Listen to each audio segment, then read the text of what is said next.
Chat, what it do? Welcome in. This is JE Live, Mailbag Edition. I am JE, yours truly, Jake Ellenbogen. And today, you guys are going to run the show. So ask me all the questions in the world. And that's pretty much all there is to it. But welcome in. Hope everyone's doing well. We got a decent amount of people already in here. Appreciate you guys. Big Jake. What's up, Jack? Augustus, Mailbag. You know it. Go Rams says Battle to Pone. Us versus Eagles will be the biggest statement game of the year for us. This week the Rams will show the league who they are. Okay. Yeah, 100%. That's really all there is to it. You know, the Rams this weekend can basically just stick the middle finger up at anybody who doubted them going into this season. Because I'll tell you right now, it doesn't really matter at the end of the day what the Rams are in week 3, because they're going to be a lot better at the end of the season. When you have a young team like the Rams have, those guys are going to be better over the course of the year. We've seen this every year. Like, they just got better and better and better. And what was it, the last 11 games they've only lost to the Eagles? So really the Eagles are the only team that can beat them based on that. They're better this year, and if they beat the Eagles, well, there you go. So, yeah, it's a huge test, no doubt about it. I do think the Rams are up for it. I do think the Rams are the best team in the league, and I do think they're about to prove it this Sunday. That's where I'm at. So I'm excited, man. I'm excited for this weekend. It'll be a fun game. I got 24-21 Rams. I think Stafford's going to be able to throw the football down the field. This secondary you can throw on. I'm not really sure how they're going to go about defending Saquon. It looks like teams are just stacking the box against him when you turn on the tape. So, yeah, I'm not really sure exactly how they want to do it. They could stack the box like every other team, but I think the thing the Rams have to be cautious of is that the Eagles want to bleed the clock. The Eagles don't want to play 60 minutes. I saw it on Twitter. I thought it was a perfect way to explain it. If you've ever played Madden before, and I'm obviously not the biggest Madden fan, but if you played it before, there's a setting called chew clock, and it runs down the play clock, right? Thus making the game go quicker. Now, I did the opposite of this. I always played on the hurry up offense, but if you have chew clock on, it runs it down to like 8 seconds on the play clock. That essentially is what the Eagles are trying to do. They're trying to end this game as soon as possible. They're trying to play ugly, boring football, be more physical, win the turnover battle, and be the last man standing when the clock hits 0. The Rams, on the other hand, they can kind of play however they want to play. They've won games in which, yeah, they've kind of had to play the tempo of the other team. They've won games where they set the tempo early on. I mean, they've won plenty of games, plenty of different games, right? The variations matter. And you look at the Rams, and Matthew Stafford right now, I'd say, is playing quarterback better than just about anybody in the league. Their running game hasn't gotten going yet because you have that 12 personnel that they're working on, like actually using more. And it's new. Kyren Williams is seeing more of a stacked box than he's ever seen before. So give it time, and eventually they're going to figure out the run game. And they already have the passing game. Did you guys know the Rams lead the NFL in explosive plays? Did you know that? Because they do. Top 10 offense in pretty much every category. Defense is I think it's top 3. And then their DVOA, defensive value over average, it is literally number 2 in the league behind only the Packers. So this is a really good Rams team. Really good. Super Bowl worthy, 100%. What's up, Chach? How you doing? Let's go Rams, beat those Eagles. Yes, appreciate you, Chach. Been a member for 3 months. I can't even speak over here. Peter, what's up? Win the turnover battle. Absolutely. Christian coming in with best YouTuber in the world. Well, I appreciate that. That's a lofty title there. I don't know if I'm the best YouTuber in the world, but, you know, I try. I try at least on the Ram side of things and, you know, everything else that I do. Apologies in advance. My voice keeps going in and out. Not like technological. Like literally my vocal cords are kind of messed up today. I don't know what's going on. So we'll fight through it. I've kind of always had these issues. I mean, you guys know. You've been watching me long enough, coughing and all that stuff.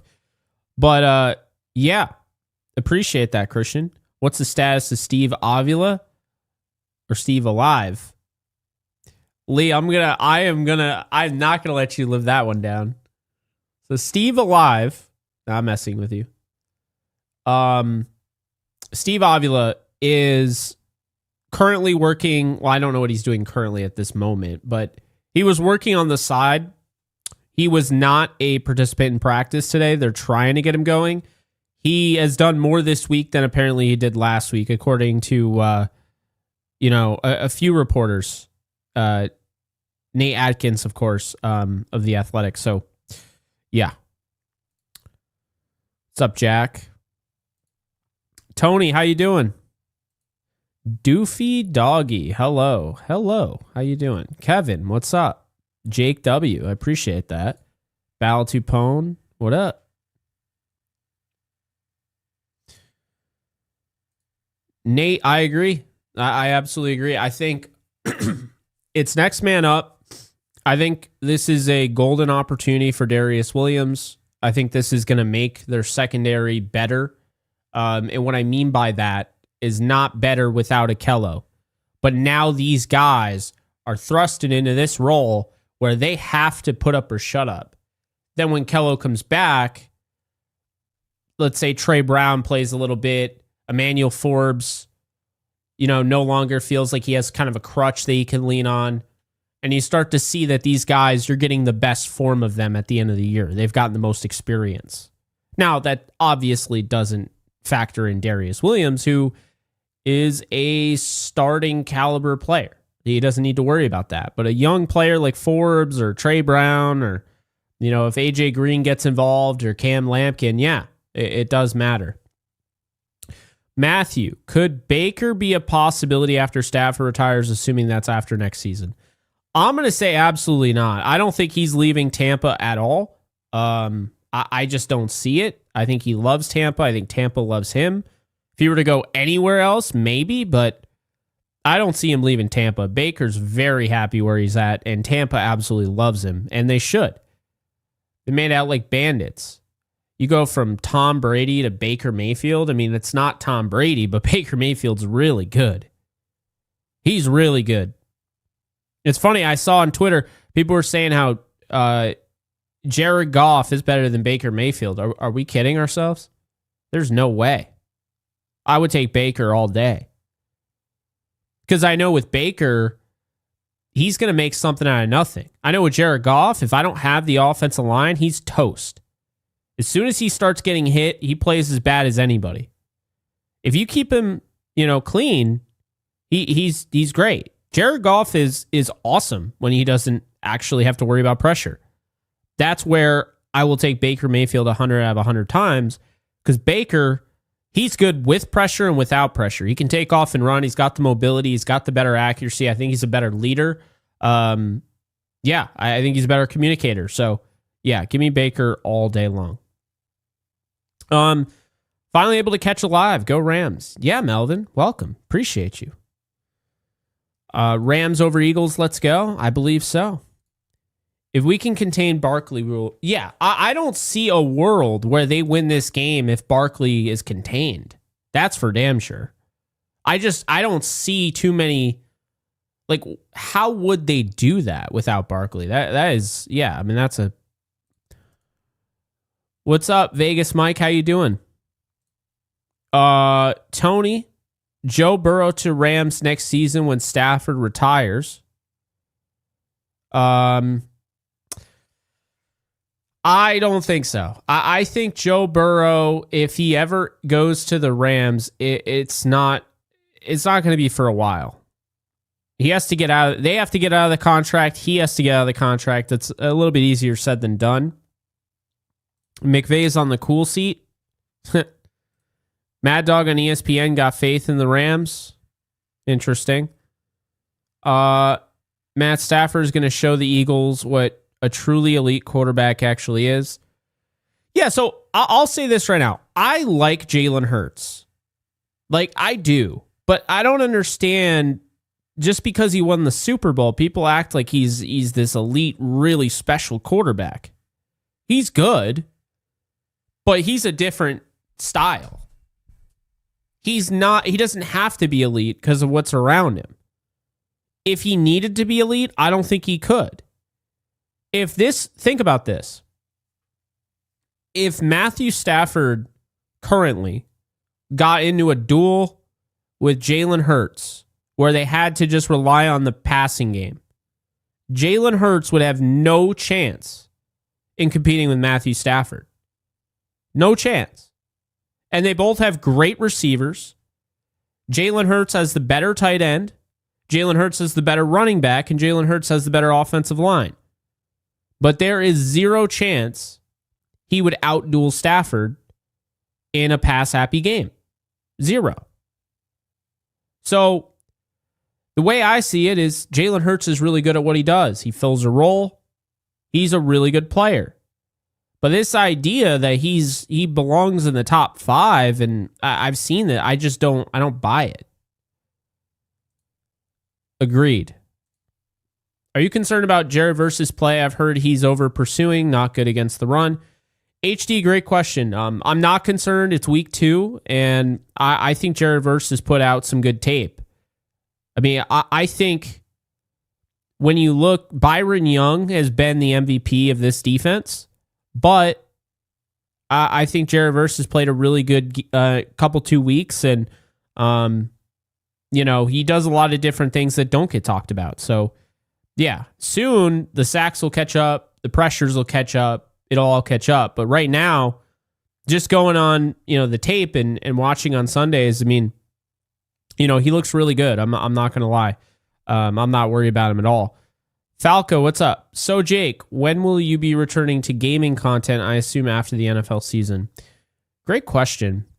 So, gaming content for me was kind of like for fun, whatever.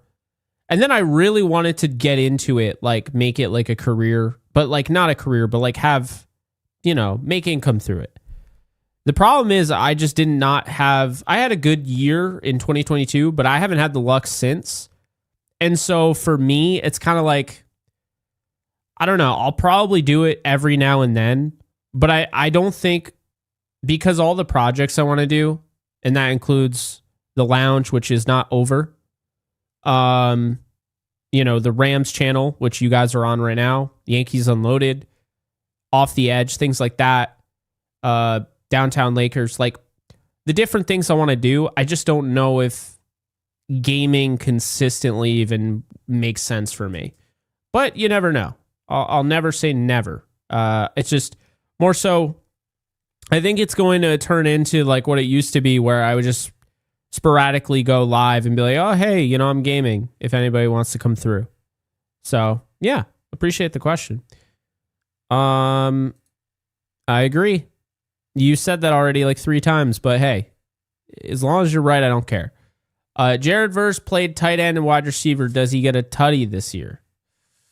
Good question. I'm going to say no. If Aaron Donald wasn't given the ball, he wasn't given a carry, I don't think they ever bother with Jared Verse. Personally. I mean, I could be wrong. I don't see it. I just don't see it.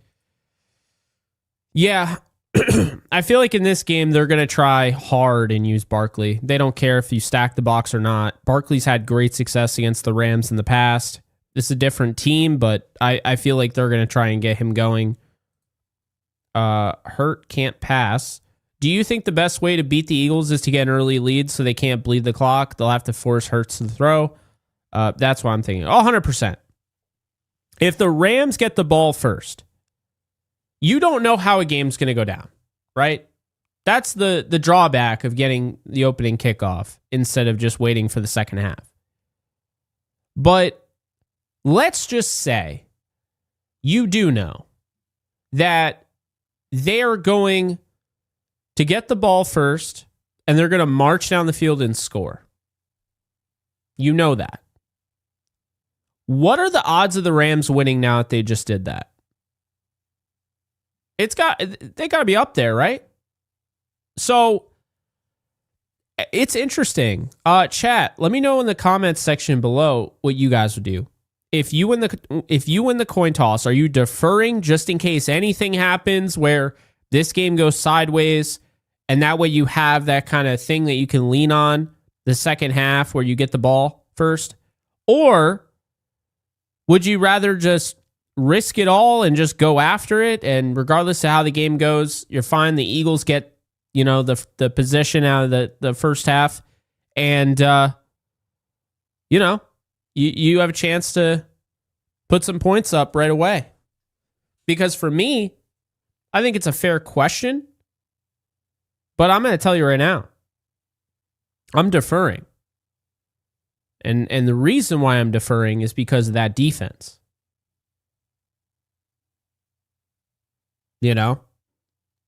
I'd rather have that defense go out there, set the tone early on. It's a real interesting decision, though. Now, regardless of who gets the ball first, do I think the best way to beat the Eagles is to get an early lead so they can't bleed the clock 100%? So an ideal Rams thing, right? An ideal Rams scenario, they defer. They're in Philly. The first drive is a 3-and-out for the Eagles. And the Rams get the ball. And they don't just go down the field and score on 4 plays. They put together a methodical, really back-breaking drive. 15, 16 plays, score a touchdown. And now the Eagles defense is already, it's like a pitch count in the MLB. When a pitcher pitches a lot and you're like, oh, wow, he threw 30 pitches that inning. Well, now we know he's not getting to the 7th. It's like that. If you tire out the defense that early on, it's only going to come back to hurt them even more down the stretch. So I think you defer, and I think you're going to try and just really nickel and dime the hell out of the Eagles and make sure that you can keep possession, you can keep moving the chains, keep the clock running, but also wear down their defense. That's what I think. That's a perfect scenario for the Rams. If they start this game off shutting down Philly defensively, and then they come out and they have a 14-play scoring drive, they're going to be hard to beat, man. Because not only do they have a 14-play scoring drive, not only are they up 7-0, not only did Philly just get stifled, but in addition to that, we deferred in this scenario. So the Rams get the ball back in the second half, and they scored on their first possession. That's ideal. So appreciate the question. It's definitely a fair one. They got to start early on, but I am not going crazy with the explosives here. If I need to, I need to. But if I can really wear down the Eagles early on, that is my intention. That's what I'm trying to do. A.J. Brown can't get open. I'm not saying anything because I'll tell you right now, he's probably going to get open this week. That's just the way it is. Too talented.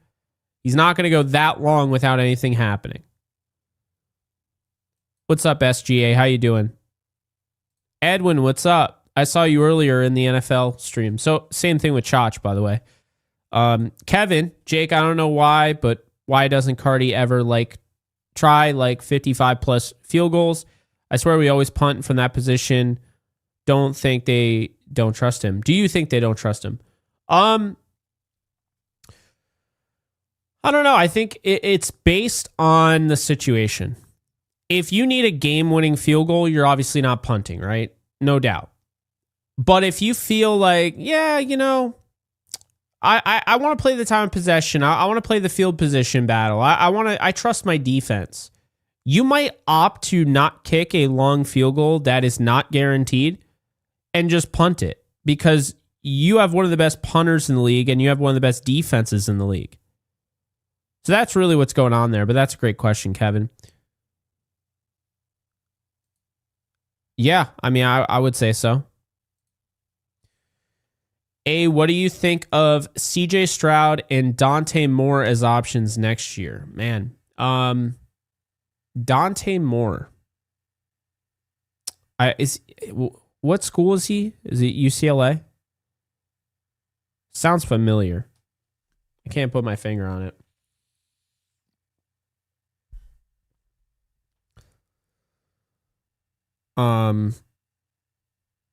Yeah, I'm not sure, but CJ Stroud, the Texans aren't getting rid of CJ Stroud, so I don't necessarily think he's an option, but I guess you never know. Aaron, we lead the explosive plays, still haven't gotten Tutu going. There you go. And what better way to start this season, start week 3, than to get Tutu Atwell going? Speaking of which, if you believe that Tutu Atwell is going to get going and you want to put your money where your mouth is, today's sponsor is Sleeper. And I'll tell you right now, when it comes to Tutu Atwell, going against cover 3, the Eagles run cover 3 a lot. Vic Fangio runs cover 3 a lot. The Rams also run cover 3 a lot. Well, how do you beat cover 3 coverage? You're going to beat it on the flats, and you're going to beat it in the seams, in between. And that, to me, is where Tutu Atwell can be effective. The seams. Those big shot plays up the middle of the field. And you know who tried that and had success and would have had more success if the quarterback who's considered the best in the league didn't miss him? Tyquan Thornton on the Chiefs last week. They attacked cover 3 with the explosives. They attacked it with a deep threat in Tyquan Thornton, one of the fastest players in the league. Sure enough, he was open. Not once, not twice, multiple times. Mahomes missed him. He hit him for a touchdown, but that's all they showed, in the highlights. They don't show when Mahomes misses a bomb. So there you go. But anyway, if you are a believer in Tutu Atwell or just anybody in this game, you can head on over, link is in the description, and get a $100 deposit match up to $100 using code JKB. So my friends at Sleeper will hook you up. Let them know I sent you. Again, link is in the description below. More or less, if you see Tutu Atwell, and I don't think the yards are up yet there, but if you see the yards, you see the play, pick more on whatever it is, because I can tell you it's not going to be a hell of a whole lot. But yes, check out today's sponsor, Sleeper. Really appreciate them. Yeah, I'm glad you brought up Tutu, Aaron. Perfect segue into the Sleeper bit there. I'm good, Chach. I'm good. Can't complain. You think they're blowing out their backs? Well, that's definitely a word usage. I understand where you're coming from because I honestly don't think the Eagles are as good as they were last year. I think they're a very talented team, but I have concerns as a football fan. Here's the thing. You can throw on the Eagles. The Eagles lost Darius Slay. The Eagles lost Chauncey Gardner-Johnson. The Eagles also lost Milton Williams and Josh Sweat. They lost Mekhi Becton, right? This is not the Eagles of last year. They're very good, but they are missing players. Now, one could argue the Eagles are going to figure out their secondary. They're going to figure everything out. Everything will be smooth, fine, and dandy, right? And you could be right. But is it going to happen in week 3? That right there remains a mystery. So I don't have a feeling they're going to blow them out. I have a 24-21 win, but I will take the 24-21 win, and I will definitely take a blowout win for the Rams. So yeah. Yeah, bottom line, just score more points, right? Let's see here. What is the biggest key for the Rams to win this game? What needs to change? What needs to happen? Great question. The Rams, they need to find a way to attack this secondary with reckless abandon. They can throw on this secondary. You got Puka Nacua, he can beat zone coverage. When they go in man coverage, you got Devontae Adams who can beat man-to-man. You got Tutu Atwell who can rush up the seam against that cover 3. You also have Jordan Whittington who can block. He can be a gadget guy. What I want to see in this game is I want to see more of what we saw this past week. Puka Nacua took a jet sweep, 40-something yards for a touchdown on a 4th and 1.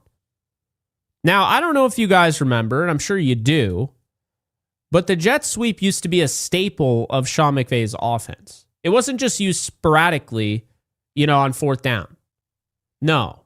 And people do remember Cooper Kupp, of course, twisting his way for the 1st down. They ran on 4th down. Ballsy call.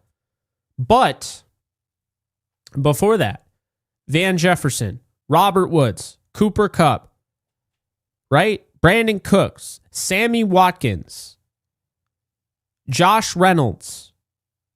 We saw the jet sweep. We saw jet motion. They run jet motion all the time.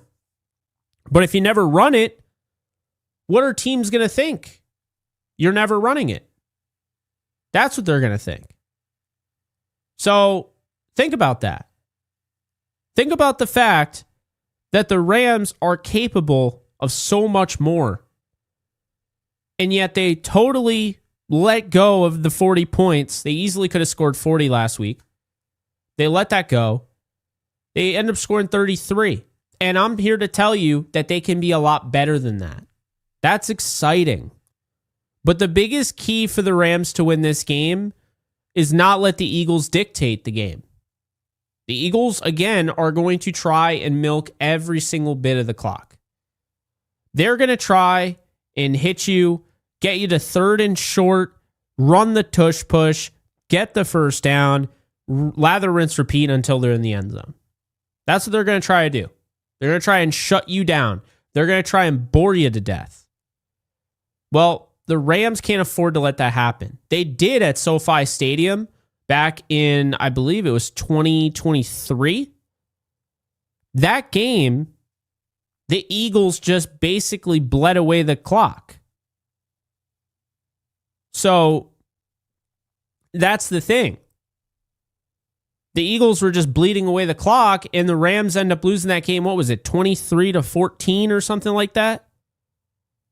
I mean, wicked.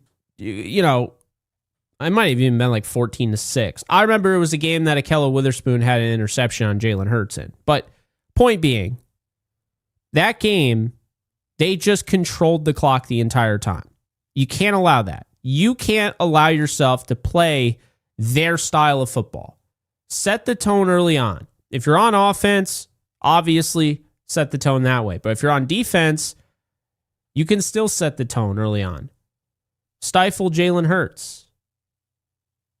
There you go. Ahkello was our best corner and a very important piece. How can we beat the Eagles without him? Great question. Yeah, I'm not going to lie. Losing Ahkello Witherspoon right before this game, I will say the Eagles couldn't have gotten luckier because he absolutely shuts down A.J. Brown. That said, how can they win? Well, with Keller Witherspoon, he takes away one side of the field. And what I mean by that is he's basically just money, right? He's going to give up 3 catches at most a game. And very rarely is he going to give up 3 catches. So what that allows the Rams to do is now I trust him covering that whole quadrant in the field. I don't need to worry about adding a safety. So what does Chris Shula get to do when he doesn't need to worry about putting a safety behind Keller Witherspoon? He gets to use him however he wants. He gets to double. He gets to blitz him, right? However he wants to do it. That's just the reality of it. That's why it's so important to have a cover corner that can shut down one side of the field, because now you don't need safety help. If you don't need safety help, well, now you can use that 11th player on your defense, and you can use him like a Swiss Army knife. You could put him at linebacker. You could have him come up right on the line of scrimmage. Try and, rush the passer. You could have him delayed blitz, right? There are a lot of different things. You could have him be a quarterback spy. See, now that is where it becomes tough. You could have a spy for Jalen Hurts, but because Akello is out, I don't think you can afford to do that. That said, Darius Williams played really well last week. Let's just be honest here. He played really well down the stretch, too. Emmanuel Forbes looked good aside from giving up that touchdown to Eli Manor. And Kobe Durant looked good. So I still think they can find a way to win, but what's going to happen? They're going to have to get creative. They're going to have to blitz more. They're going to have that safety over the top, right? That's what they're going to have to do. They're going to have to be creative, though, for sure. Jake, if Ramsey can stop Barkley, Stafford can match, maybe outplay Hurts. Oh, he can definitely outplay Hurts. He's done it every time they faced, so I definitely agree with that. If the Rams go 3-0, are we destined for a 7-0 start? It's hard to say. Because, say what you will, right? The Rams, if they beat the Eagles, still have a tough test. Because this would obviously be great, and I do believe it's going to happen. But the Rams are going to go up against the Colts. That's not that's probably a 3-0 Colts team when they face them. The 49ers, that's potentially a 4-0 49ers team, depending. The Baltimore Ravens, one of the best teams in football. And then Jacksonville is no walk in the park, and that is being played in London. Then you have your bye week. So after the Eagles, the next 4 games in Baltimore, San Francisco, Indianapolis, Jacksonville, the good news is you have 3 home games in the next 4 after this Eagles game. That's good. The bad news is the road game you have is against the Ravens. It's not so good. So are they destined for a 7-0 start? They very well could be. But I wouldn't shortchange anybody. I wouldn't shortchange what the Colts are doing. I wouldn't shortchange what the Niners are doing. I wouldn't shortchange the Ravens. They are going to beat the Niners. What am I saying? But, Anyway, that's my take on that, but I appreciate you asking. That's a good question. Do you think it will be like last season where we will have to win the division in order to make the playoffs? I remember last year it was basically impossible to get a wild card. No, because I think the Rams are going to be the best team in the NFC, so I don't think they're going to need to worry about that. They're going to win the division anyway. I think they win 13 games, and that's enough to win the NFC.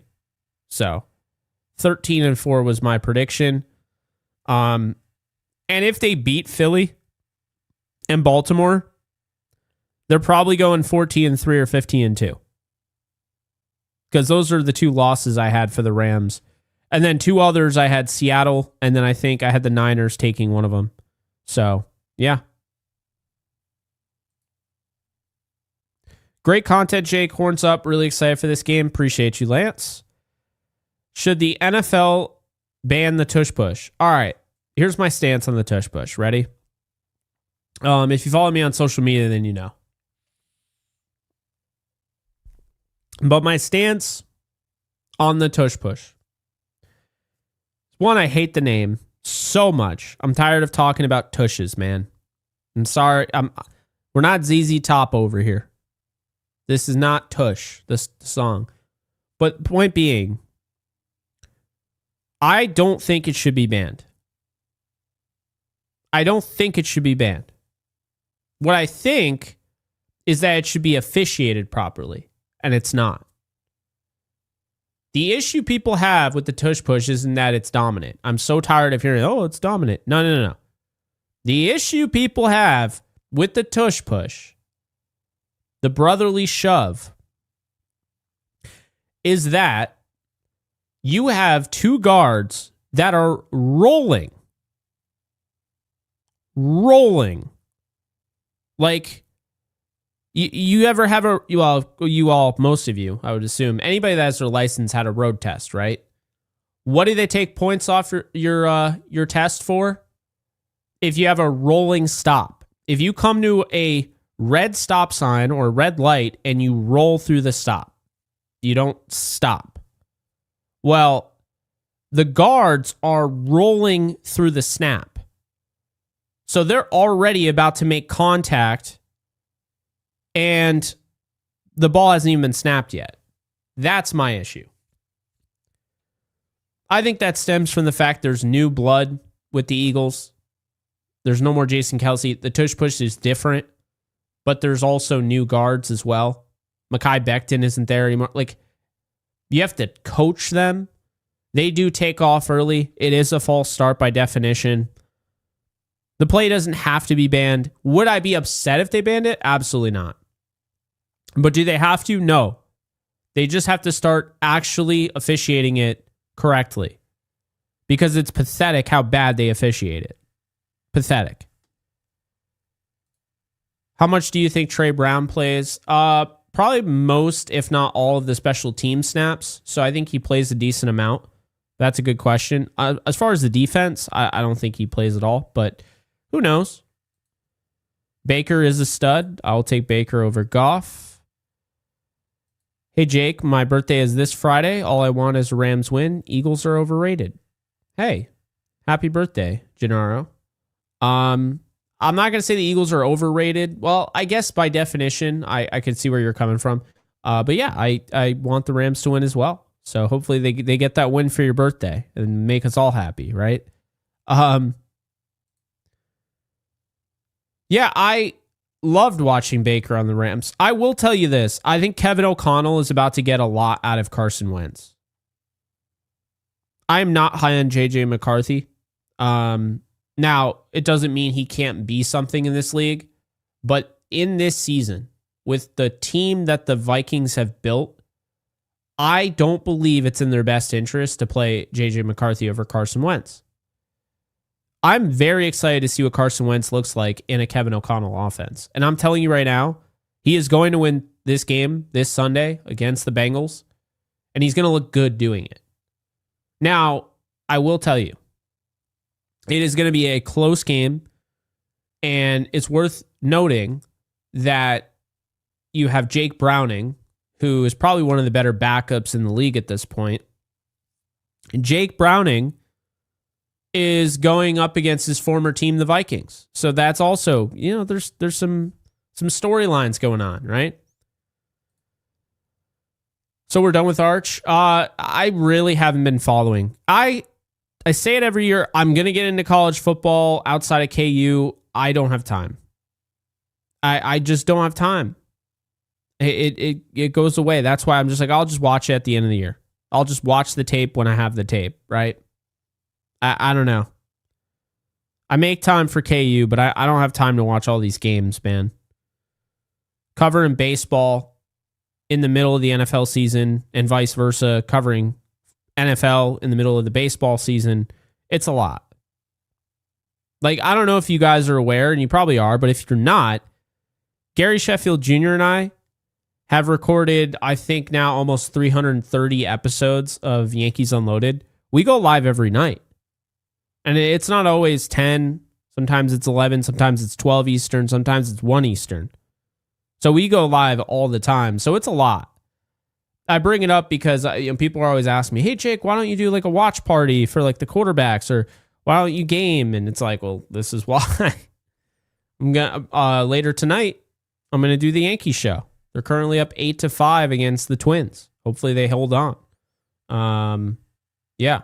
So my thoughts on the Sean McVay injury, I don't really think too much of it. I feel bad because obviously I don't want Sean McVay hurt, but it has no impact on the Rams at all.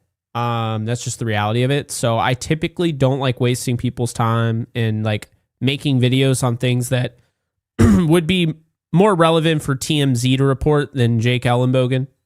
That's just my take though. But appreciate you. Jake, when are the Packers playing the Rams? That could be a great game. They're not playing them this year. They do not have the Packers this year because the Lions won the division last year. So the Rams played all the first place teams in the NFC. That's why they have Tampa Bay. That's why they have the Lions, right? So that's why they have the Eagles. And everybody in the NFC West is playing the NFC South, which, by the way, if you were going to play any division, you'd want to play the NFC South. No doubt about it. Just no doubt about it. The NFC South is kind of brutal. I'm not going to lie. So, yeah. Yeah. Yeah, no, McVay doesn't have any issues with it. So why should I, Oscar is putting something out there. Rams winning the next 3 Super Bowls. I mean, your voice to God's ears, man. Quavo, the Rams create pressure unlike the Chiefs and Cowboys. Hurts won't have time to just sit back there and throw checkdowns for 20-plus yards. Yeah, it's definitely fair. It's going to be intriguing how they do this because, again, are they going to stack the box? Are they going to continue to do what everyone else is doing with Saquon Barkley? Are they going to go and be aggressive?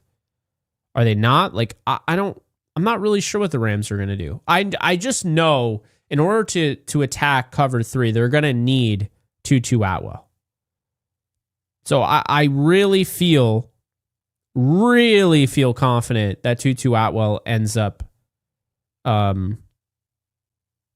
really feel confident that Tutu Atwell ends up having a good game. Great game loading. Appreciate you, Woody, for stopping by. Can the Rams have the second best running back duo in the NFL next to the Lions running back duo? It's certainly possible. I wouldn't say it's anywhere near the Lions duo because, man, those are 2 starting running backs. Say what you will. I mean, Jahmyr Gibbs is a lot better than David Montgomery, but Montgomery's a good player. What are your thoughts on Poona Ford so far? I haven't heard much about him, but I could be mistaken.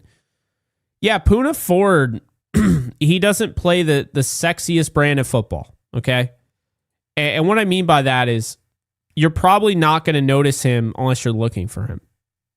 And the thing with Poona is that he can rush the passer, but he's mainly a run stopper. I think we've already seen some good things out of him. Stopping the run, 3 pressures, right? You're not going to see a ton of him all the time, but he does make a conscious effort, and I'll tell you, that rotation is looking good. You might not have even known this, but Poona Ford only has 4 more snaps than Tyler Davis. 4 more. Tyler Davis has taken a huge step forward, so you got to give him a lot of props. But Poona, 55 snaps. Braden Fisk, 52. Tyler Davis, 51. Kobe Turner, 82. Laryl Murchison, 17. And Ty Hamilton logged 14 in his rookie debut last week. I wonder if we get Desjuan Johnson at all. I'd like to see him.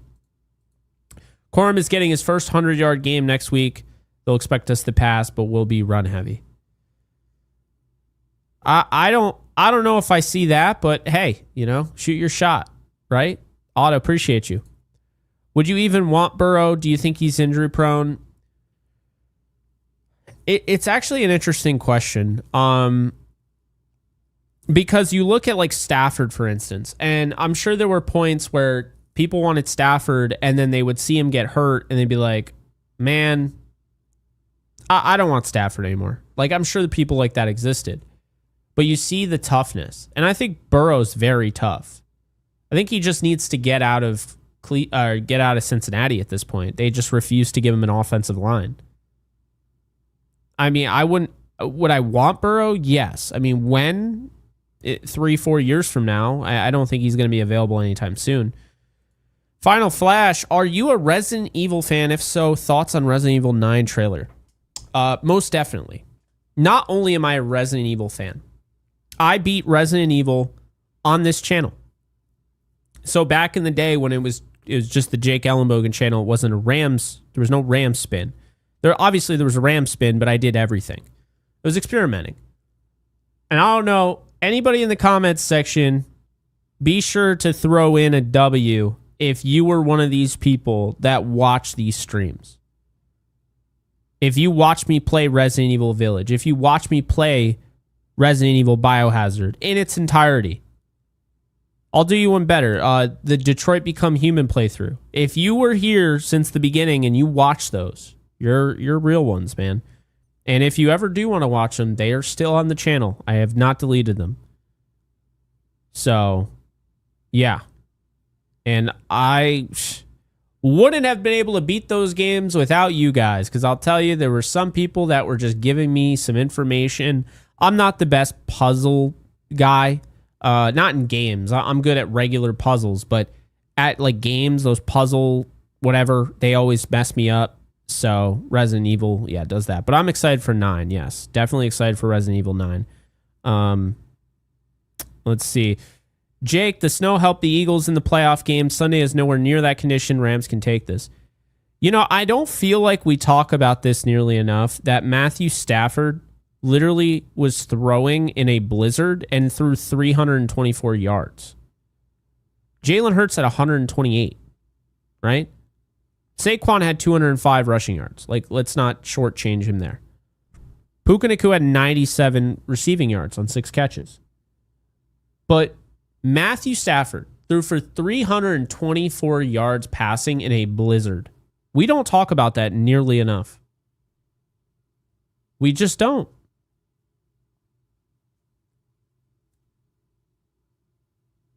Man, he's just special. I don't know what else to say.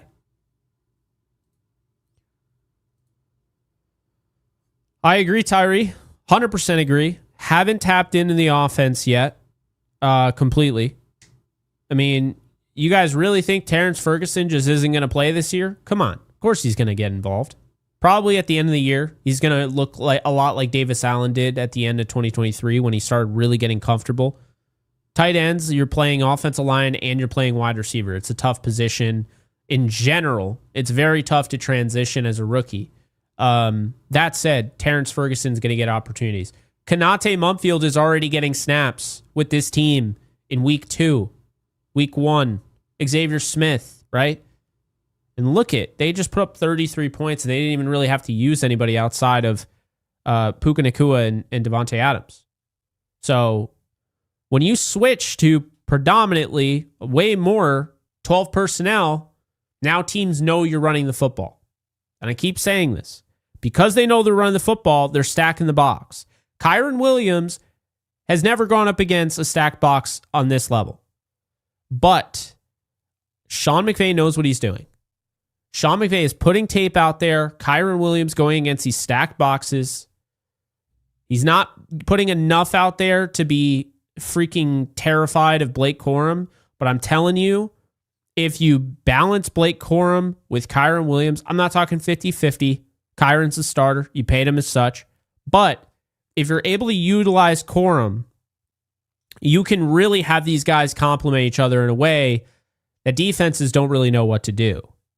And when you get that run game going, you already know the pass game's going to work because you have a zone beater. You have a man beater. You have a deep threat, right? You have a utility guy. They have everything at their disposal, including one of the greatest quarterbacks to ever play. Yes, I'm talking about Matthew Stafford. So they have a lot. They have a lot. I wouldn't be surprised. They ran the ball well against the Eagles. Kyron Williams had over 100 yards against them in the playoffs. If they could run well again, I mean, I think the run blocking has been there. You know, it's obviously have that extra guy, the extra two guys, depending on how they stack the box on that certain down. And I think those guys have been the difference. But we saw Corum get loose a little bit. We saw Kyron at the end of the game really heating up. Yeah. I mean, if they can do it, man, you know, that's gonna be something. So yeah, we'll find out, but I do think they're going to be able to run the football, and I think they're going to be able to activate play action, and I think that that's going to help them win this game. I would love to see an explosive offense. Nate, appreciate you. Of course, he doesn't have the arm of Stafford. You can't take out his running game. It's a real thing. Of course. And to be fair to Jalen Hurts, right? We oftentimes, and this is actually why I didn't like the comment that Chris Jones made, despite the fact also, you know, let's just say, besides the fact he also lost to him in the Super Bowl, he's saying you had 101 yards, right? When they're kneeling it down. I'm a big fan of sportsmanship as well, and I thought that was kind of classless, the opposite of classy. But Jalen Hurts in this game, he ran for a touchdown. Like, he only had 9 carries for 15 yards. But he did what was required of him to win. Jalen Hurts has to be looked at as a total yards guy. You see what I'm saying? Matthew Stafford, you would never say total yards. Stafford had 300. Why? Because 299 of those are through the air. Jalen Hurts, it's going to be more of a total yards thing. So, there you go. Nate, agree with you entirely. So I'm going to take a pause here in the action and make sure the super chats get read because, man, we're almost at an hour. You guys are awesome. I wanted to read every comment. Now I don't know if I'll be able to read every comment. I didn't realize how far behind I was. Anyway, LA Canuck. Thank you for becoming a member. It looks like you upgraded as well. So you went from MVP to Hall of Fame. So really do appreciate that. And, you know, you'll see on the community tab the call-in number in case anybody does want to call in. You'll see that in the chat or in the community tab. So we do call-ins, or not call-ins, but voicemails. We do voicemails now to replace call-ins, and we do them for MVP members. So you guys can leave a voicemail, and basically you can just drop whatever you want, question, maybe you want to throw something out there. And anytime I go live, you can leave one, and I'll air it. So just keep that in mind. But I appreciate you. And then also, these are a little tough to do, right? But with the Hall of Fame membership, it's an exclusive gaming session with me. So we have to find a way to do that. But we'll figure it out. And yeah, I appreciate you becoming a member. If anybody is interested in becoming a member, I'll post the link in the chat. So there's the link right there. And, well, I should probably put become a member. Otherwise, you guys are probably not going to know what I'm talking about. So anyway, there we go. Become a member. And yeah, the hope is we're going to get a lot of voicemails soon because I want to hear from you guys on game day when I'm doing those you know, those videos. So also, real quick, the community tab. So the community tab is on my YouTube page, and then you can see the scroll. It's like posts and videos and live streams, and there'll be like community. Oh, you're new to it? Okay. Let's do well, I'd show it to you, but yeah, it's gonna show everyone my number. So okay. So yeah, the community tab, you're gonna go to my channel. You're gonna go to posts, and there you go. It'll be right in there. Or my bad, not posts, membership. Go to membership, and you'll be able to see the post that I made, recent members only for MVP, the voicemail number. And there you go. So that's how you do that. That said, I wanted to bring something to your attention. Okay? So, I know how busy Sunday can be. I was told by a lot of you in the Discord, and if you haven't already, be sure to join. The link is in the description. I was told by a lot of you in the Discord that 1 o'clock games, which are 10 a.m. your time, throw you off and you can't join the live streams, right? So here's the thing. I want to be accommodating to my audience. I want to be uber accommodating to my audience if I can. So on Sundays, let me know in the comment section below if you guys think this is a good idea. If not, whatever. But let me know in the comment section, yay or nay, right? And maybe whatever comment you want. If you guys would like 2 live streams post-game. Now understand this. The 2 live streams would happen when they're 1 o'clock games. The entire purpose of this is for the instant reaction. We go live for an hour, maybe an hour and a half. And then later on that night, we go live after the 4 o'clock games are over. So the Rams play at 1, right? They play at 1 versus the Philadelphia Eagles. So if you are having a hard time going to, whatever, showing up to the first live stream that we do right after the game, I want to be accommodating and have a live stream for the people that can't make it. And guess what? If you made the first one, you can make the second one. It's not like you can't go to both if you want to go to both, but I just want to be accommodating to everybody.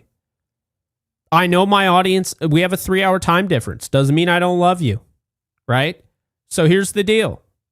1 o'clock games, after the 1 o'clock game is over, we'll go live, let's say around 4:30, right? So say we go live at 4:30, ends about 5:30 to 6. I take a little break, have some food, and I'm back about 7:45 to 8. And then we do that until 9 to 9:30. Does that work for everyone? We got 2 shows. It's like going on your favorite, your favorite TV station, if that even exists still. It does. I'm totally making a joke. You go on your favorite TV station and you like the 2 shows that they have. Well, those 2 shows happen to be me. So, if you like it, let me know. If you don't, let me know. But again, I want to be accommodating. I want to make sure that everybody is getting a chance to watch the shows. So that's the thing.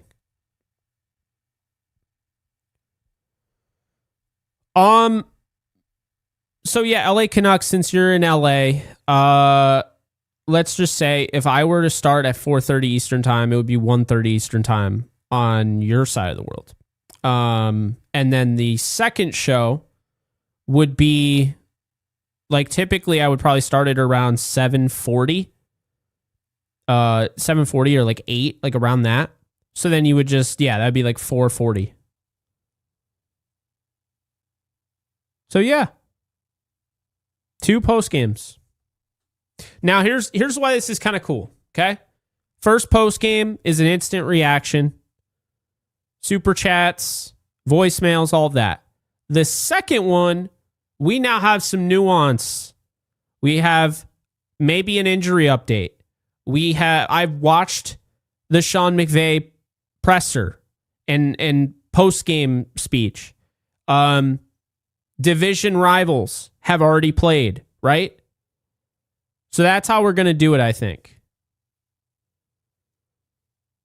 Yup. LA Canuck, you got it right. Exactly. So excited to do it. Again, we'll see how it goes. If it doesn't do well, then no big deal. But I really do want to do it because I want everybody to have the opportunity, because it's not just like, oh, you're missing the show, you can watch it again. I'm not ignorant to the fact that I know a lot of you like watching these shows and that you like interacting with the community. You like the interaction. I get it. Makes sense. So, yeah, that's what we'll do. And the people that want to watch it afterwards, by all means, you can watch it afterwards. Andrew, thank you for the 5. Who would you put on AJ Brown and why? I can see pros and cons for each corner. So AJ Brown, I am going to put Darius Williams. Or my bad, I'm going to put Kobe Durant. The reason being is because I want to keep Darius Williams on that left corner spot. So AJ Brown is going to, be on the opposite side. I'm not trying to move my corners. I want him playing left corner. I think he's the best corner on the team right now since Kello is on IR. Darius Williams, I want to see him play on the outside across from Devontae Smith. And then I want them to play Kobe Durant. And wow. I don't know if you guys can hear that. Somebody's like revving their engine right outside my window. That has got to be the most obnoxious thing I think I've ever heard living here. And I've lived here for over a year. Wow, what a douchebag. Anyway. So what was I going to say? Yeah. So with AJ Brown, I want Darius Williams on him. I want Kobe Durant on him. I want Darius Williams on Devontae Smith, and sparingly, right, rotate in Emmanuel Forbes. I don't want to throw Forbes into the fire here. This is a tough game. This is going to be a really tough game. This will be Forbes's, and you definitely don't put Forbes on AJ Brown. We've seen what he's done to AJ Brown before, or what AJ Brown's done to him before. So wouldn't do that. I would also be more crafty with the blitzing. I'm curious how they're going to use Tank in this one. Tank McCullough. Very curious. But yeah, there are definitely pros and cons for each corner. Darius Williams, you don't have the size. You don't really have the length. I mean, he's got decent length for being shorter, but he's got good athleticism. He's got the quick twitch that you like to see. Good timing. And he's also a proven commodity. Kobe Durant has been proven, as of late. He is a guy that can create a turnover in a hurry, a takeaway. And he's speedy, right? He's got good ball skills. And then you have Emmanuel Forbes, and he's taller than those guys, and he's longer, but he's skinnier. So, and he's more raw. There's no doubting the talent that Forbes has. Forbes has a ton of talent. I'm a big fan. Obviously, we made multiple videos about him being a Ram, like wanting him to be a Ram before he became one. That said, he's raw. He's not a guarantee. He's the opposite of a guarantee. So, I'm not trying to throw him into the fire and lose this game. I'm just not. So that was a great question, Andrew. I appreciate the super. And SoCal Ram 88, Jake, I think they need to run the tight end and expose the secondary. Also, maybe the Rams should be more aggressive on fourth downs. The MN Jersey Fire. Hey, appreciate it. Yeah, I love the Nacua in the background.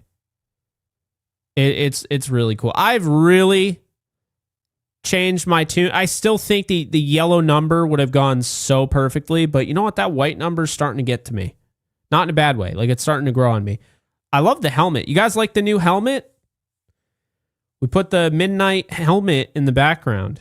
with the Yankees and the Lakers and Michael Myers. Yeah, got all sorts of stuff. Gotta love it, right? Anyway, so appreciate that, SoCal. And then SoCal again. Rams need to go save Burrow from Cincy. Yeah, I mean, it's only going to take you about 3 years, but we'll see. You know? Man, now I have to catch up or try and catch up. Good Lord. This is why super chats are great because they highlight immediately. How many 100-plus yard games do you predict Puka will have this season? I'm going to say over 10. He can... A lot of teams in this league play a lot of zone coverage. And he is a yak monster. He is the kryptonite to zone coverage. You know how you always hear, finds a soft spot in the zone? That's Puka Nacua. And then he's hard as hell to bring down because he's like a running back. He's not easy. So, yeah. Rams allowed 600 rushing yards in 2 games versus the Eagles last year. They did. Luckily, that was last year, though. What are the things officiating needs to look for when it comes to the tush push, and how does it get stopped if defenders are not allowed to push defenders? So, this is a great question. They need to simply look to make sure, one, they're not lined up offsides. And I'm talking about both parties. But 2, you need to be on it. Like right down the line. You need to see if a guy jumps too early, you blow the whistle, it's a penalty. That's just it. You can't have guys leaving so early. This isn't arena football. You can't have that. So that's the biggest issue with the tush push. The pushing Jalen Hurts, all that, I don't care. Don't care at all. Let's see. I have not had a chance to, unfortunately. I don't have a chance to do a lot of things. And then when I'm ready, I go and I try to watch. Last night I'm trying to watch Attack on Titan. Totally forgot where I was. And it's just like my mind was just zapped. Like I was like, all right, I'm going to bed. I'm sitting there trying to, and it's like episode 44, and I don't even remember what was happening. That's the problem, guys. I get busy, and if I don't finish a TV series or something before that, I can fall out of it pretty quick. So, totally fell out of Attack on Titan. Now I'm gonna try and find my place. I didn't even remember most of the names of the characters. That's how much I fell out of it. It's a bummer, but you know it is what it is. Let's see. You gotta defer. Okay, saw that. I'm looking for the questions. Yeah, so I don't think they're going to make anything this week. I found it a little interesting because I had people ask me, hey, what do you think about Shaquille Griffin? Now, Shaq Griffin was just cut by the Seahawks, his second stint with the Seattle Seahawks. And I think some people want to say he's washed. And honestly, I would push back on that. See, Shaquille Griffin actually is not a bad player. He was cut because they simply have other guys that they trust more, and they clearly want more. I'm not saying he's playing well. Mind you, he only played 3 snaps. But last year on Minnesota, he gave up 2 touchdowns and had 2 picks. He had a 73.8 targeted passer rating. He gave up 53.7% in coverage. And then the year prior to that, 82.5 in coverage with Houston and Carolina. I actually think he'd be a good fit. I think Shaq Griffin would be a good fit. I'd probably try and sign Trey Brown in the practice squad, and I'd probably pick up Shaq Griffin for the time being. I like him. I'm not saying he's the greatest thing ever, but I like him. So, as far as will the Rams make any more signings, I don't think they get Shaq Griffin. I think they move on with what they have, but we'll see. Oh man, CJ, you spammed the hell out of me with that one. And I answered the first one, and now I'm seeing all of them. Okay. You've seen the Eagles' social media being mad happy they play in the Rams this week. Think the players will use it as fuel? It's a good question. I will tell you this right now. The Rams are going to prepare. I said this earlier in the year. I'll say it again. They're not overlooking anyone. They're going to prepare for every game exactly the way they prepare for it, right? They're not overlooking a soul. And that's why they were able to win 33-19 against the Titans team that has a really good defense and a talented young quarterback, right? So they're not overlooking anyone. They already are really stoked for this game. But yeah, I mean, we'll find out how they come out. But if they came out flat, I would be shocked. I think they're going to come out with a fire lit under them. Tyree, I do. I think this is going to be a pretty big Tutu game. I'm looking at 5 catches, maybe 90 yards and a touchdown. That's a big game for Tutu. So yeah, I do think he's going to have a really good game.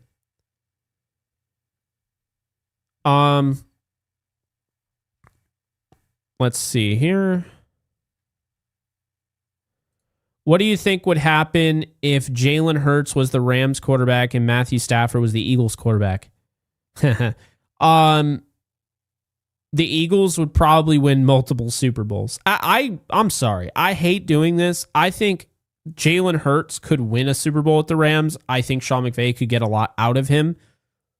But the Eagles have been ready to win for a while. And if they had Matthew Stafford that whole time, yeah, they would have already won multiple. If you put Matthew Stafford honestly on the Lions right now, they could win the Super Bowl. If you put Matthew Stafford on the Bills, Josh Allen is probably the better quarterback, but Matthew Stafford, I think they might have a Super Bowl. I do. I think he's the most clutch quarterback in the league right now when push comes to shove late in games. I mean, he's proven that. If the 49ers had Matthew Stafford, they might have won 3 Super Bowls. Think about it. These really good teams that they were missing a quarterback, well, there you go. And that's how irritating it is that he had his whole career practically wasted on the Lions. That is a great question. I'm thinking probably 12 million. I think it'd be similar, maybe a little bit more than Kyron Williams. Yeah, it would. I don't know if people are ready for it, but Landman is going to cost a pretty penny if he keeps this up. I think people are hoping for the 6 to 8 million. No, I think you're looking at 10 to 12 if he keeps up what he's doing. If he doesn't, then I don't think they sign him. They would need him to keep up what he's doing in order to even justify signing him. I think we might see a Jarquez Hunter carry or 2. Yeah, I think so. Not a lot, but I could see them kind of trying to let it rip and try to hit a home run. Mike, appreciate you. Longtime Ram fan here. Always enjoy your content, Jake. I believe that the Rams are a better team this year than last year, and the Eagles, I don't think, are as good as last year. 24-17 Rams. Hey, I'm with you on that. I'm definitely with you on that.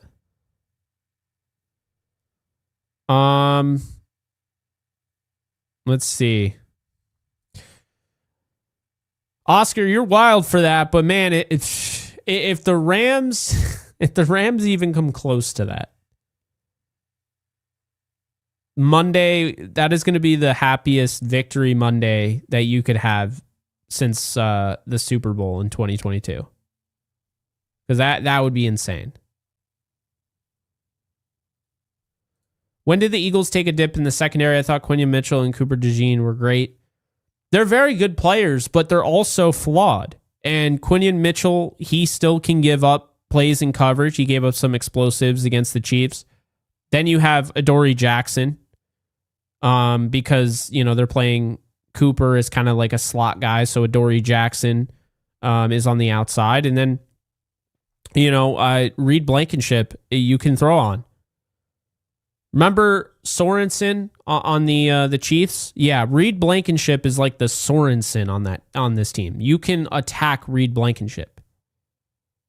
You can attack this secondary. How would I feel about going double O-line in the draft? In my opinion, we feel like we draft a quarterback. We just have enough O-line. We already saw that in elite offense. No, that's fair. I wouldn't do that, but I get what you're saying. I wouldn't just draft a quarterback. It'd have to be somebody that I believed in. I'm not going to just draft a position and just ask questions later. I'm going to, make sure I draft the right guy. But yeah, I would not be against drafting offensive linemen. I can tell you that much. Let's see. Do you think Verse gets it going this week? They definitely need him. Yeah, I do, actually. I think that's the irony.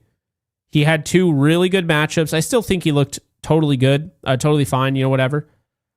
But this will be the matchup. I think he ends up getting the best of Mailbag again. So I do think he's going to look good.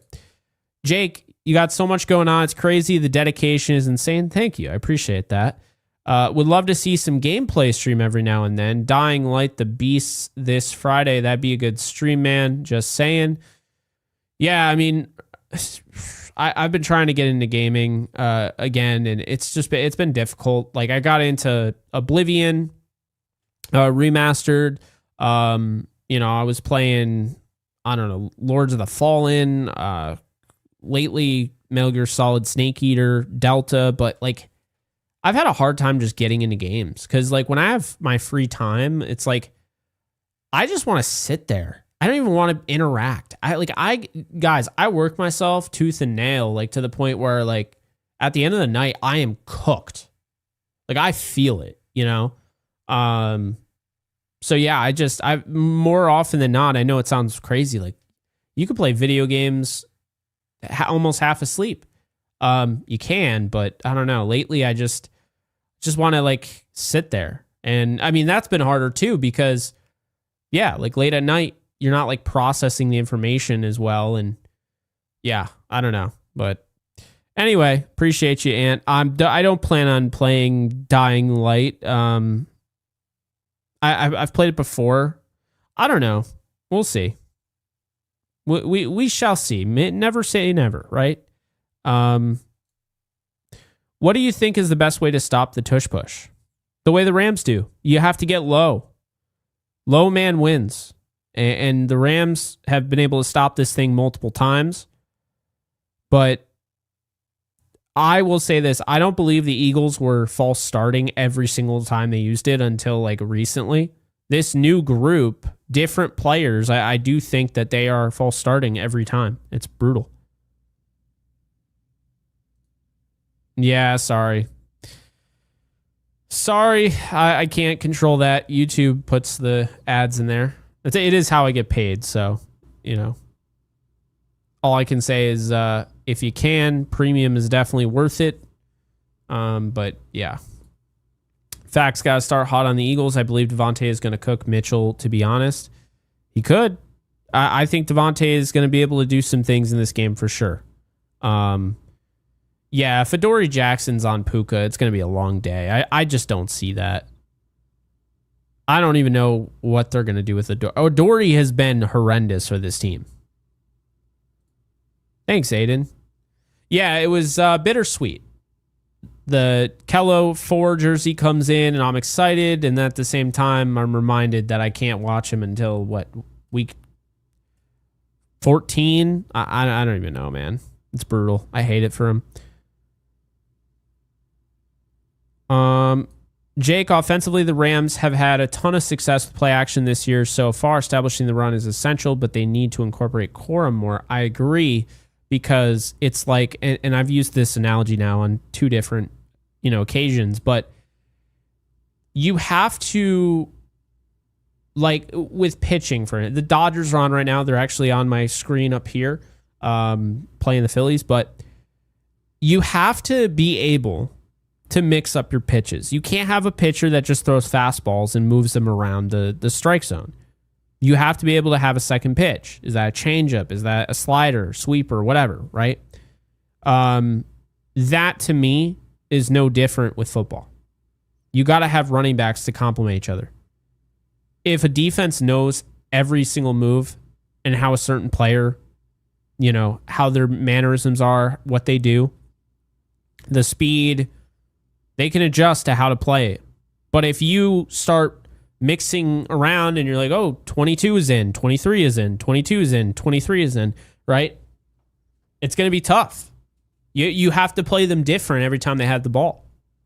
They're different players. They're similar, but Kyron Williams added pounds this year. He added weight, muscle, but he added weight. And Blake Corum lost weight because Blake Corum was 212 and went down to 206. So yeah, like they're different players. There's a shiftiness with Corum. He moves differently than Kyron. Kyron is more of a power back, I would say. Doesn't get enough credit for that, but you're starting to see he can run with some power. But yeah, and then Kyron's great in pass pro, which of course Corum has to improve in. He's gotten better, but he's going to need to improve in that so they can use him. So yeah, what are some of the things that make the Eagles to prepare against, and what are some weaknesses they have shown this year? So the weaknesses that I see, especially in that defense, you can throw on them. They also really haven't been able to get Saquon Barkley going the way they want to. Now, I'm not saying that Saquon Barkley isn't doing anything, but if you hold Saquon Barkley to 22 carries, 88 yards, and a touchdown, you'll take that all day. And teams are holding Saquon Barkley. Obviously, only two teams, the Cowboys and the Chiefs. But they've held him in check. The big issue with the Seattle, the big issue with the Eagles right now is that the Eagles' offense isn't anything special. And now it works because you went up against the Dallas Cowboys offense, although the Cowboys offense looks fine. You went up against the Chiefs offense. I don't like the Chiefs offense at all. I think Travis Kelce has totally lost a step. Tyquan Thornton is actually getting the second most targets in a game. That's what we've come down to. A guy that's been passed around different teams. Tyquan Thornton had a touchdown in this game. They're relying on him. Nico Remigio was their fourth leading receiver. Patrick Mahomes didn't play well. Patrick Mahomes was also the leading rusher because Isaiah Pacheco doesn't look good anymore.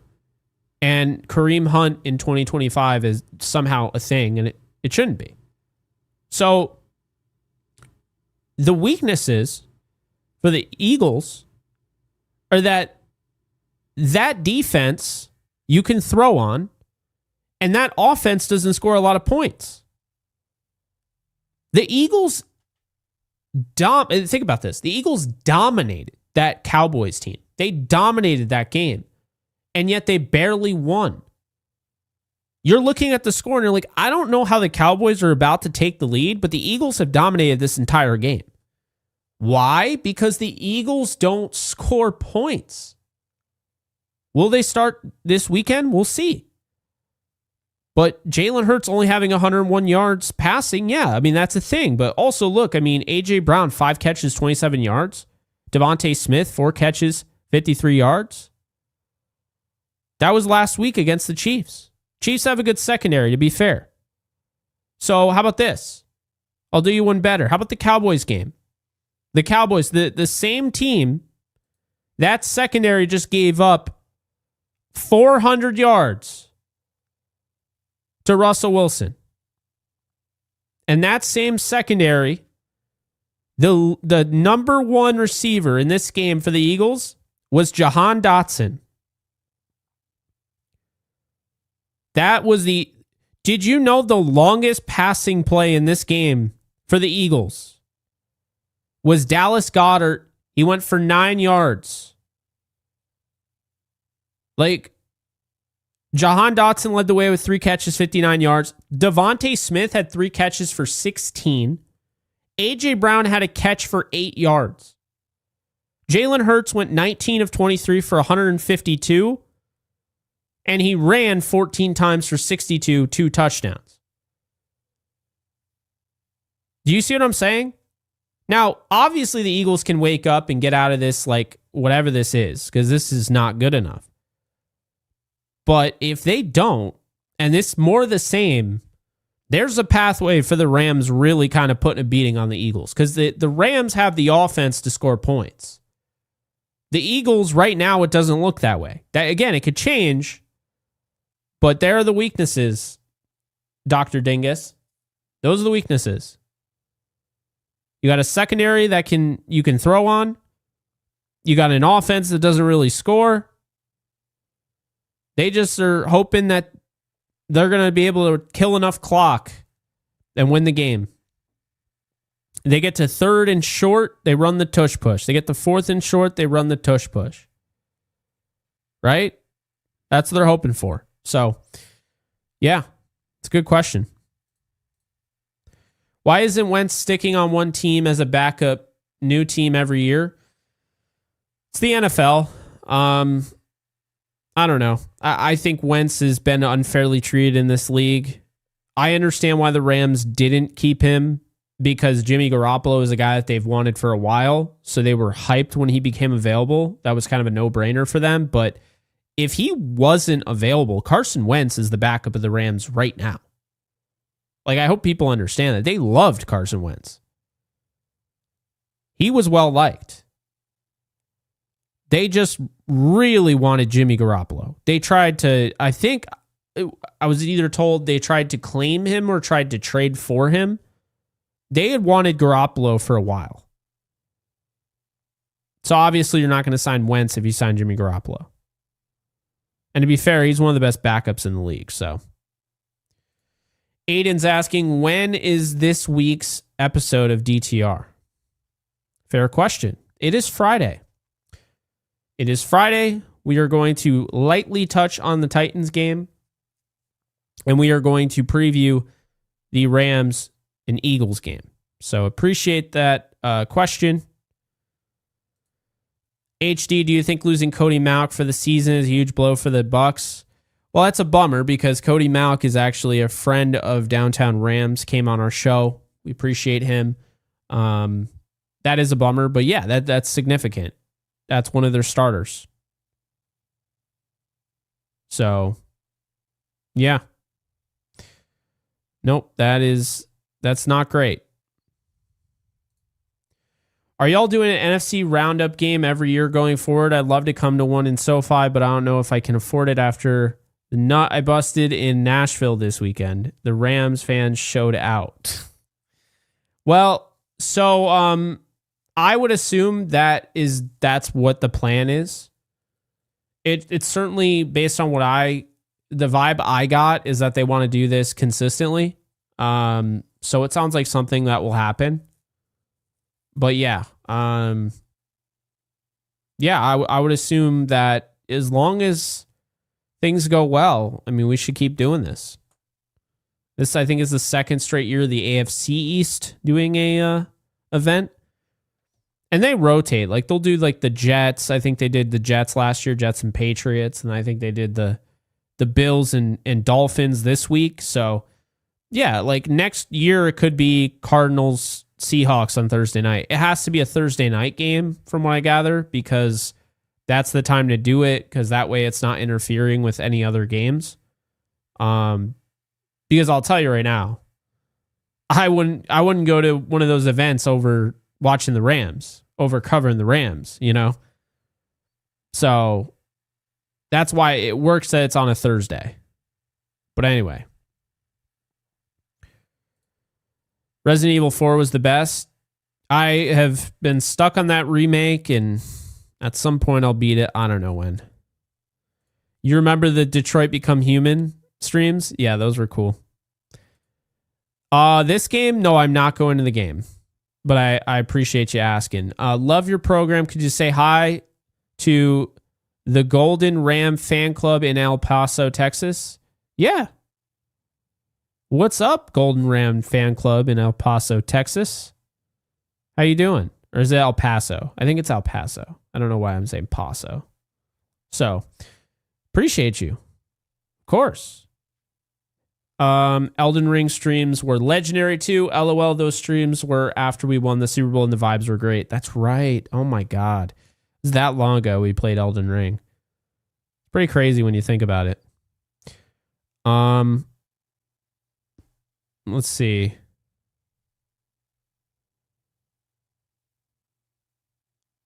Where is...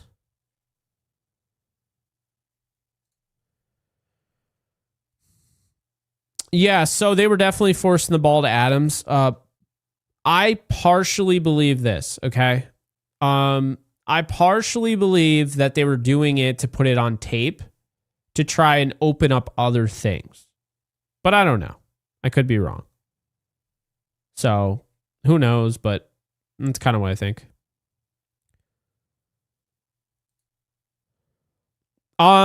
Honestly, I like Brian Branch, but the Lions just come off as just really insufferable. They're not... See, like, I think people got it wrong with... They were this happy-go-lucky team to root for, good story and everything. They're a pain in the ass. That's what they are. Kind of just tired of them at this point. And woe is me. Everyone's out to get me. You know, you're good for Detroit, Jared. I can't wait till they play the Rams again. We have to act like once again the Rams are bad and the Rams made the mistake of letting go of Jared Goff. The Rams made a mistake. Yeah, I don't know. So I think the whole game was personal. We know because you ramped the score. But what I'll say is this. You guys are getting mad at Ben Johnson for leaving the Lions to go and get a head coaching job. I don't care if he got a head coaching job with the Packers, the Vikings, he got a head coaching job with the Bears. I don't care where he got it. How on earth are you not happy for somebody? And that's to me where it's ass backwards. Because we know damn well if Brian Branch got the money from the Packers, the Vikings, he would go and take that. So how is that any different than when a coach does that? How is that any different? And furthermore, I think it's classless for the organization. Because I look at him, I'm just like, are you kidding me? Ben Johnson, he stayed an extra 2 years.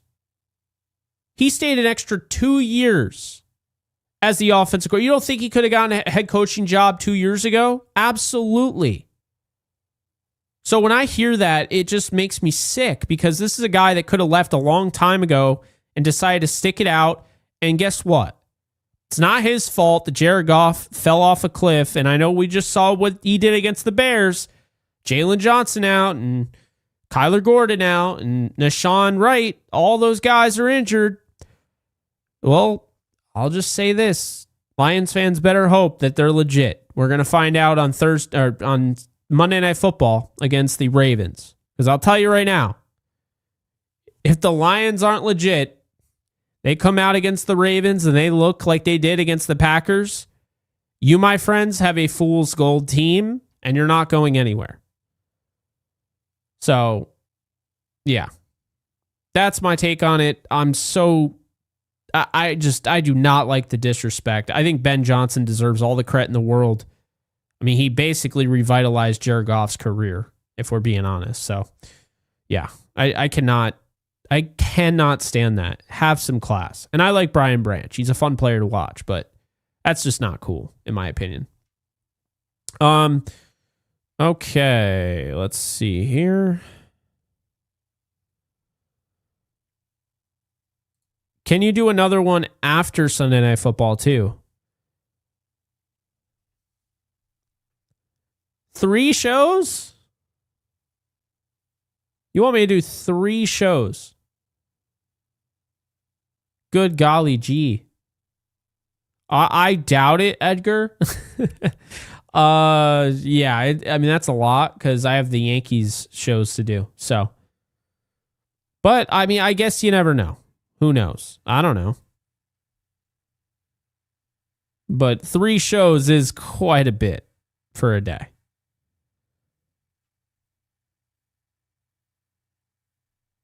You wouldn't mind 2 post games? Well, that's good. I'm always ready to pivot. Yep. Pivot.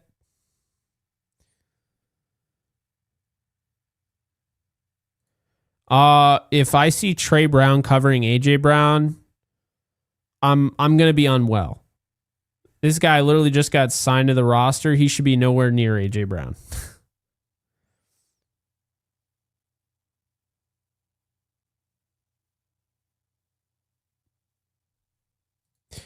You're right. And really, I went back and I watched it. I think people forget the Rams outplayed the Eagles the whole game. They had the explosive plays. This is why explosive plays are so important. The Eagles had the big plays, but the Rams, they outplayed the Eagles in that game. They on their turf, in the elements. So, not to mention the Tyler Davis blatant hold on that last Saquon Barkley touchdown, but anyway.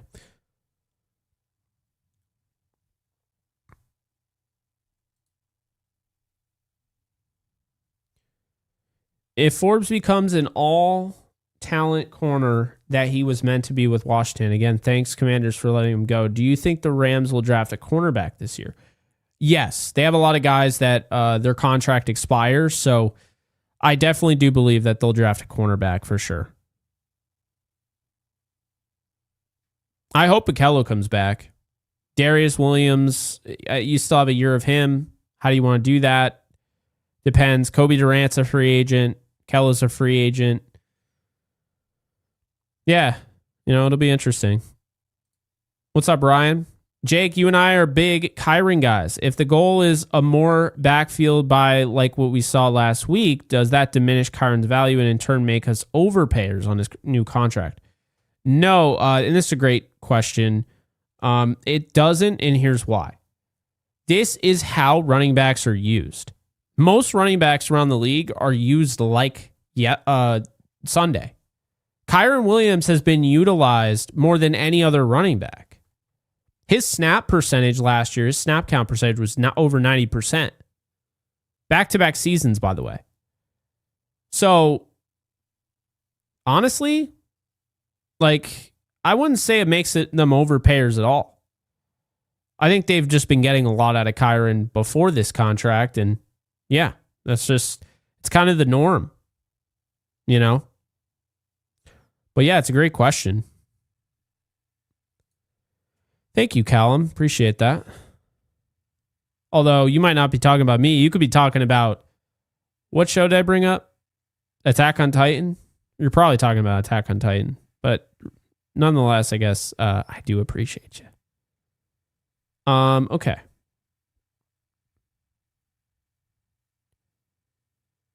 Let's see.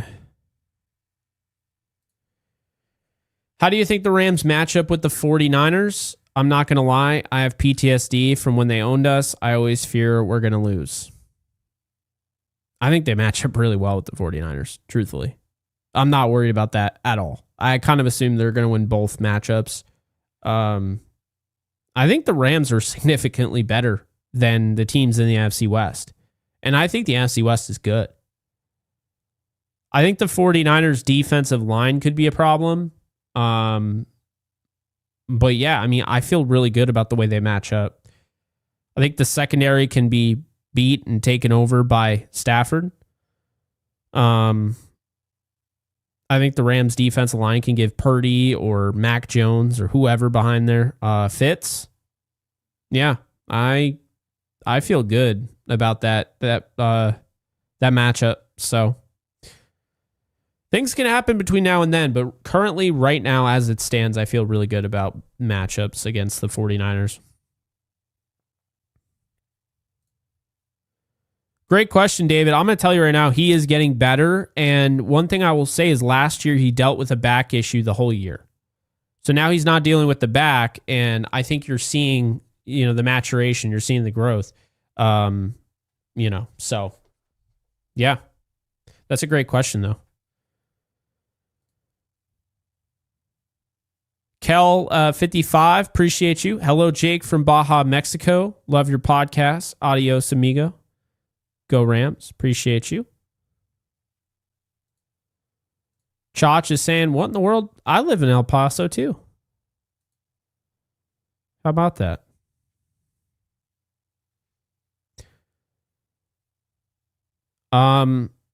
Let's see. I love the Rivalries helmet. I think it's great. It's a matte finish, which I think is really cool. And trust me, I like this one over here. I like the gloss, but or the metallic, but the matte finish, it looks really nice. Really nice.